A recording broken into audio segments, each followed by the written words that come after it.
እንዴት ነው ቤቱን ለመድከው?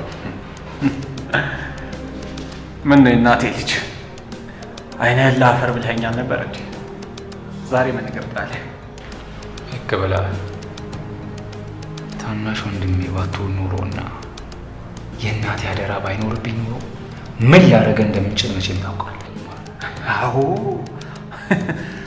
ወንድሜ ነፍሰ በላና አረመኔ ጨካኝ መሆኑን እኔም አውቃለሁ። ሰሞኛል ሁለተኛ እንደዚህ ብለህ እንዳትናገረኝ። ምን ነው ፍቅረኛህን በመቀማቴ አንቀ ልትበቀለኝ አስበህ ነው እንዴ?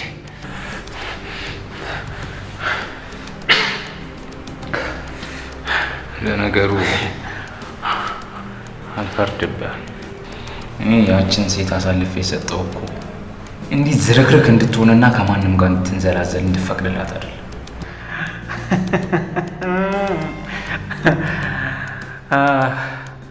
ተው እንጂ ፍቅረኛህን እኮ አሳልፌ የሰጠኸኝ የእናት ልጅ ስለሆንኩ ብቻ ሳይሆን እኔ ከአንተ በልጬ ስለተገኘው ጭምር።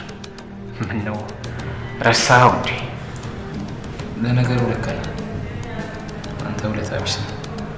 እንዲህ ዝርክርክ ሆነ በማንም ማስደፍራ ስራችን እንድታበላሽ አይደለም። ያንተ ስራ መበላሸት ለእኔ ጉዳይ አይደለም። አንተ ለነገሩ ካዲ ነህ።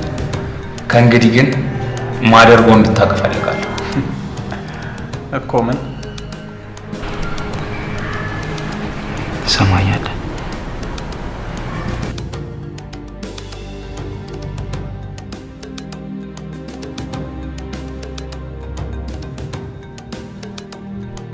አንቺ ተላላኪው እሺ፣ ወዴት ነው እየወሰድሽኝ ያለሽው? ልጄ ጋር ውሰጂኝ ብለሽኝ የለ እንዴ? እየወሰድኩሽ እኮ ነው።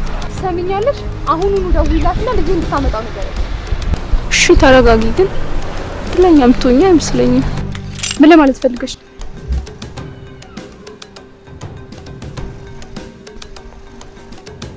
አንቺ ልክስክስ በድጋሚ አመኘሽ ከዳሽኝ ማለት ነው? ደስታን ያስመልጠቻት ይመስለኛል።